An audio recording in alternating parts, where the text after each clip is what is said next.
pukul 13 waktu Indonesia Barat. Radio Republik Indonesia Palembang dengan Warta Berita. PT KAI mencatat pemesanan tiket angkutan Lebaran 2025 telah mencapai 91% telah terjual. Wali Kota Palembang menekankan pentingnya inovasi dan kerjasama antar OPD guna menciptakan solusi lebih efektif dalam menjalankan program pemerintah. Itulah di antara informasi yang kami hadirkan siang hari ini, Selasa 18 Maret 2025, yang berhasil dihimpun tim redaksi RRI Palembang. Bersama saya Dela Wawi, inilah Warta Berita selengkapnya.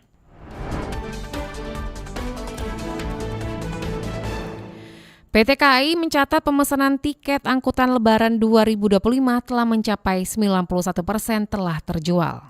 Menjelang Hari Raya Idul Fitri 1446 Hijriah, pemesanan tiket angkutan Lebaran hingga 15 Maret 2025 tercatat sebanyak 47.533 tiket atau sekitar 91% dari total kesediaan tempat duduk telah terjual. Tiket untuk arus mudik periode 21 hingga 30 Maret 2025 atau H-10 hingga H-1 Lebaran telah terjual sebanyak 22.765 tiket. Sementara untuk arus balik pada tanggal 1 hingga 8 April 2025 atau H+1 hingga H+8 tercatat sebanyak 17.735 tiket sudah terjual. Manajer Humas PT KAI Drive 3 Palembang, Aida Suryanti mengungkapkan, angka penjualan tiket ini masih akan terus meningkat mengingat penjualan tiket masih berlangsung.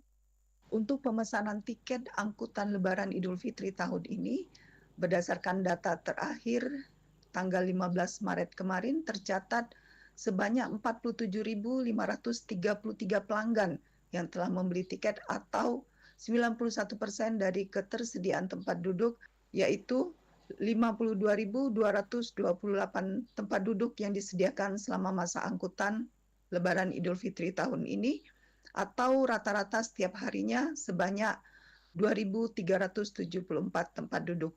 Ditambahkan Aida, pada masa angkutan Lebaran 1446 Hijriah ini, PT KAI Drive 3 Palembang mengoperasikan beberapa kereta api utama. Di antaranya kereta api Bukit Serelo, relasi Kertapati Lubuk Linggau pulang pergi, kereta api ekspres Raja Basah, relasi Kertapati Tanjung Karang pulang pergi, dan kereta api komersil Sindang Marga, relasi Kertapati Lubuk Linggau pulang pergi. Dengan total kesediaan 52.228 tempat duduk atau rata-rata setiap harinya Drive 3 Palembang menyediakan sekitar 2.374 kursi untuk para penumpang. Dan bagi penumpang yang belum mendapatkan tiket, segera melakukan pemesanan untuk mendapatkan tempat duduk sebelum tiket habis. Dari Palembang, Sumatera Selatan, Muhammad Irfan, Pro 1 RRI terus mengudara untuk Indonesia.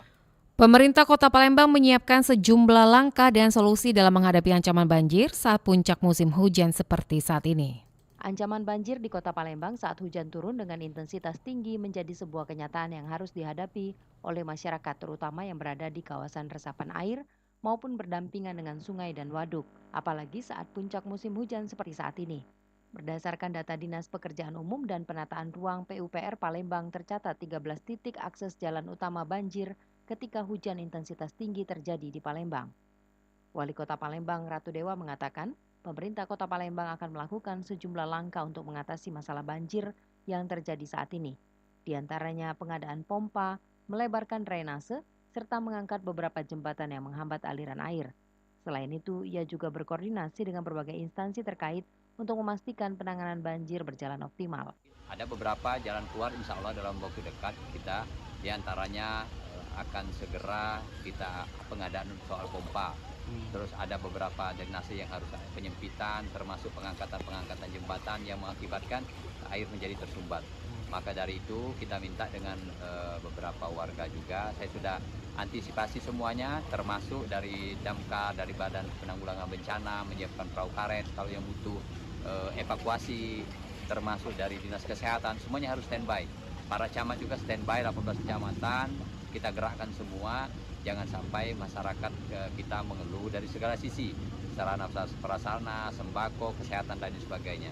Cepat kita antisipasi semua. Saya kira begitu. Dewa menambahkan Dinas Kesehatan, Camat dan Lurah juga diminta untuk selalu siaga dalam menangani dampak banjir. Pemerintah kota akan mendistribusikan sembako serta menyiapkan sarana dan prasarana penanggulangan bencana. Ia mengungkapkan bahwa curah hujan yang mengguyur Palembang mencapai 200 mm, jauh melebihi rata-rata normal 50 mm. Ia juga menekankan pentingnya kerjasama antara pemerintah dan warga dalam menangani banjir agar dampaknya dapat diminimalisir. Wali Kota Palembang menekan pentingnya inovasi dan kerjasama antar OPD guna menciptakan solusi lebih efektif dalam menjalankan program pemerintah. Wali Kota Palembang Ratu Dewa mengumpulkan seluruh organisasi perangkat daerah atau OPD mulai dari kepala badan, satuan, dinas, camat, hingga lurah di lingkungan pemerintah Kota Palembang. Langkah ini bertujuan untuk memperkuat kolaborasi antara OPD dalam meningkatkan pelayanan kepada masyarakat.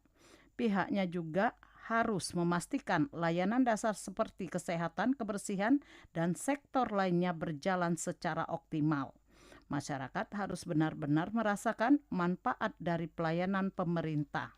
Pada hari ini saya mengumpulkan seluruh pejabat, mulai dari kepala dinas, badan, asisten, staf ahli, kepala bagian, camat, dan lurah. Harapan saya visi, misi, dan program kegiatan hari ini benar-benar terukur. Siapa yang bertanggung jawab, limit waktunya, karena masyarakat menunggu janji-janji waktu kita di kemarin. Selain itu, ia menekankan pentingnya inovasi dan kerjasama antara OPD guna menciptakan solusi yang lebih efektif dalam menjalankan program pemerintah. Dalam kesempatan tersebut, Wali Kota juga memaparkan program kerja 100 hari yang difokuskan pada kebijakan strategis yang berdampak langsung terhadap kesejahteraan masyarakat. Lamsihar Silitonga melaporkan.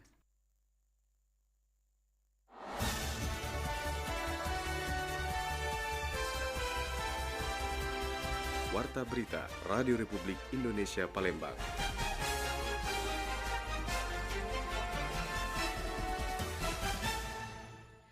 Pemerintah Kota Palembang akan memperbaiki 12 sekolah tingkat SMP yang mengalami rusak berat tahun ini.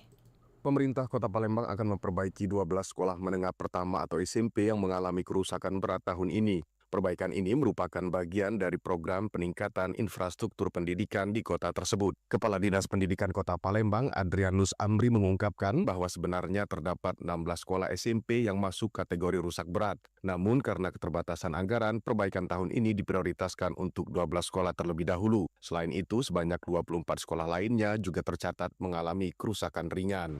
Rusak berat sebanyak 16 sekolah, Pak, yang rusak berat, Pak. Persentasenya? 30%, Pak, dari hasil. Berapa? 16 sekolah. 16 sekolah SMP. Untuk SMP negeri. Yang rusak berat. Rusak berat, Pak. Rusak ringan? Rusak ringan Berapa? terlalu banyak, Pak. Ada yang 20. Itu ada datanya pasti terukur. Tidak mungkin berapa-berapa pasti terukur. Berapa yang rusak ringan? Yang 24 sekolah, Pak. Yang bangunannya Rusak berat tadi berapa? 16. 16, Pak. 16 itu berarti sudah berapa yang Pak tadi kunjungi? 16 sudah kami kunjungi semua, Pak. Semua 16 Semua sudah. sudah kami kunjungi, Pak. Kenyataan di lapangan seperti apa? 16. Kenyataan di lapangan untuk tahun ini kita akan memperbaiki dari 16 itu sebanyak 12 sekolah, Pak. 12 sekolah.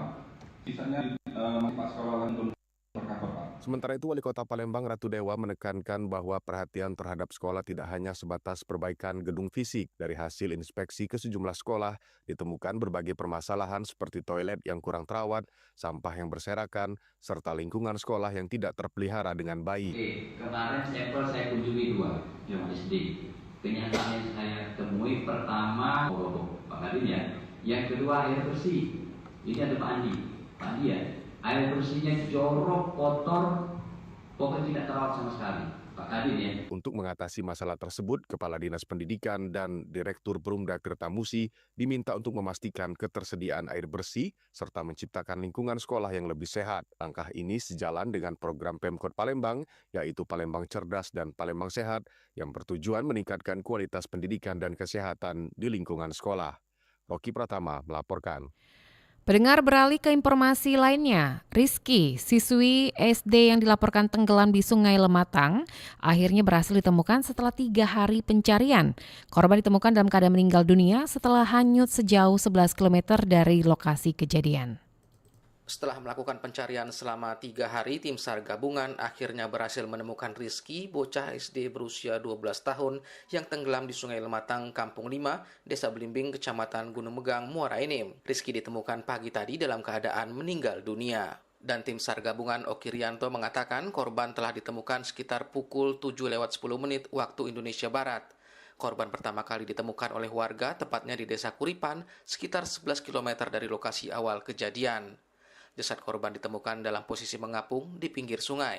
Oki Rianto mengungkapkan selanjutnya korban dievakuasi oleh tim SAR gabungan untuk dibawa ke rumah duka guna dilakukan proses pemakaman. Assalamualaikum, izin pimpinan melaporkan korban telah ditemukan pukul 7:10 di pinggir sungai, keadaan meninggal dunia dengan jarak dari LKK 11 km dan korban telah dievakuasi oleh tim SAR gabungan ke rumah duka. Sekian. Diberitakan sebelumnya, kejadian berawal pada hari Minggu lalu sekitar pukul 10:30 waktu Indonesia Barat. Korban bersama 3 orang temannya bermain dan mandi di pinggir Sungai Lematang, tepatnya di Desa Belimbing, Kecamatan Gunung Megang, Kabupaten Muara Enim. Ketika sedang asyik mandi, tiba-tiba korban melompat dari atas pohon ke sungai dan tanpa sengaja menimpa salah satu temannya yang mengakibatkan dirinya terseret arus dan tenggelam. 3 orang teman korban yang berusaha menolong namun gagal dan kemudian melaporkannya kepada warga sekitar. Riana Pridani melaporkan.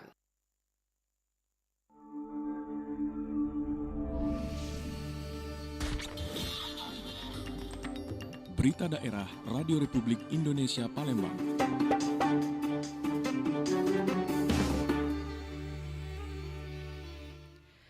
Sering langganan banjir, warga perumahan Algoni keluhkan penanganan banjir yang tidak kunjung tuntas dari pemerintah daerah. Dari bantuan yang saya dapatkan, dari bagian dapat 2 bungkus mie, alhamdulillah. Terima kasih atas bantuan 2 bungkus mie dari Bupati. Warga perumahan Algoni di Kelurahan Tanah Mas Indah, Kecamatan Talang Kelapa, Kabupaten Banyuasin, kembali mengeluhkan lambatnya penanganan pemerintah dalam mengatasi banjir yang kerap melanda wilayah mereka. Dalam 2 bulan terakhir, banjir terjadi 3 kali, menyebabkan keresahan di kalangan warga. Indra, salah seorang warga, mengungkapkan bahwa banjir semakin parah akibat kurangnya tindakan konkret dari pemerintah, terutama dalam menangani saluran air yang tersumbat. Ia menegaskan bahwa tanpa langkah nyata, wilayah tersebut akan terus terendam air. Selain buruknya penanganan drainase, warga juga mengeluhkan minimnya bantuan yang diberikan pemerintah. Indra menuturkan bahwa saat banjir terakhir, ia hanya menerima 2 bungkus mie instan sebagai bantuan yang dinilainya jauh dari cukup. Meskipun BPBD telah menyediakan perahu karet untuk keadaan darurat, warga menilai langkah konkret untuk mengatasi penyebab banjir masih belum terlihat. Intinya begini, kalau tidak ada gerakan atau gebrakan dari pemerintah setempat untuk membuka jalur air yang tersumbat itu, sampai kapanpun akan terendam Algoni itu. Wilayah dan sekitarnya itu. Sempat surut dah, Kak? Surut sempat, tapi ketika ada hujan kami pasti khawatir, pasti ada. Kekhawatiran kami pasti ada. Banjir lagi, Kak, ya? Banjir lagi, itu yang kami takutkan. Kami tidak mengharapkan ketika ada pejabat-pejabat terkait kunjung ke kami. Kalau hanya untuk pencitraan mendingan nggak usah. Mereka berharap pemerintah segera melakukan normalisasi saluran air dan perbaikan sistem drainase guna mencegah banjir terus berulang. Banjir yang kerap terjadi ini tidak hanya menyebabkan kerugian materi, tetapi juga berdampak pada kesehatan warga, terutama anak-anak dan lansia yang mulai mengalami gangguan kesehatan akibat lingkungan yang terus tergenang air. Untuk itu, warga mendesak pemerintah Kabupaten Banyuasin agar segera mengambil tindakan nyata demi memberikan rasa aman dan nyaman bagi masyarakat yang terdampak banjir. Dari Kabupaten Banyuasin, Muhammad Maulana, RRI Pro 1 terus mengudara untuk Indonesia.